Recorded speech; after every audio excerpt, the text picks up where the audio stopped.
Je suis trop fatigué. J'ai appris que le concert de Medine a été déprogrammé à Saint-Quentin dans l'Aisne directement par la mer sans aucune raison valable. Alors déjà, soyons clairs. Normalement, c'est pas à la ville de Saint-Quentin dans l'Aisne de déprogrammer un artiste, mais à l'artiste de déprogrammer un déplacement à Saint-Quentin dans l'Aisne. Bah alors, madame la maire, on a peur qu'un grand arabe barbu vienne corrompre tes petits électeurs, ou bien qu'il fasse du repérage pour y installer une prochaine mosquée. En fait, les politiciens, quand un artiste les dérange, ils font même plus l'effort pour expliquer pourquoi il annule. Ils le censurent.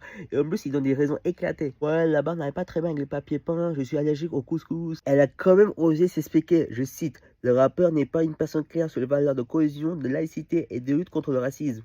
Waouh, c'est l'hôpital qui se fout de la charité. Elle, c'est une femme blanche de LR. Et le président de LR, c'est Bruno Retailleau. Lui, c'est sûr qu'il est clair sur la lutte contre le racisme. Il aime pas ça. Pas le racisme, hein. La lutte contre le racisme. Avant elle, le maire de Saint-Quentin, c'était Xavier Bertrand. Elle a sorti de la pire excuse du monde. C'est comme si Nutella accusait Greta Thunberg d'avoir jeté un papier par terre. Medine a des punchlines qui combattent le racisme. Et toi, tu dis, non, c'est pas assez engagé. C'est comme si tu disais que Zemmour n'est pas assez raciste et que Netanyahu n'est pas assez clair sur ses intentions génocidaires. Et quelques mois avant, il y a un festival dans l'Isère a vu ses subventions suspendues car Medine figurait dans la programmation. En France, on aime la liberté d'expression, mais apparemment pas pour tout le monde. En France, t'as le droit d'être un artiste noir et arabe, mais par contre, tu peux pas dire que la Palestine est en danger, sinon t'es censuré. En France, tu peux écouter Les Temps des colonies de Michel Sardou à la télé, mais pas Enfant du destin de Medine. En France, tu peux assister à une émission de Morandini, mais pas au concert de Medine. Si je comprends bien, c'est moins grave d'être un blanc pédo que d'être un arabe qui dénonce les crimes de guerre. Pour eux, si parler de l'homme d'artiste, c'est que quand ça les arrange. En fait, plus ta couleur de peau possède la mélanine, plus tu peux oublier ce privilège. En maths, on appelle ça la fonction infime. Et en plus, si tu t'appelles Medine et t'as une grosse bobarde, c'est une équation à double inconnu avec X égale arabe, Y égale islamiste. Il y a des artistes qui collectionnent des comportements problématiques. Comme nous, on collectionne des cartes Pokémon. Mais les artistes noirs et arabes, ils ont pas le droit à l'erreur. Ils collectionnent juste un Pikachu et la carrière, c'est fini pour eux. C'est plus une épée de Damoclès qu'ils ont au-dessus de la tête, hein. C'est un porte-avions. Alors oui, quand la ville de Saint-Quentin annule un auteur comme Medine au nom des valeurs françaises,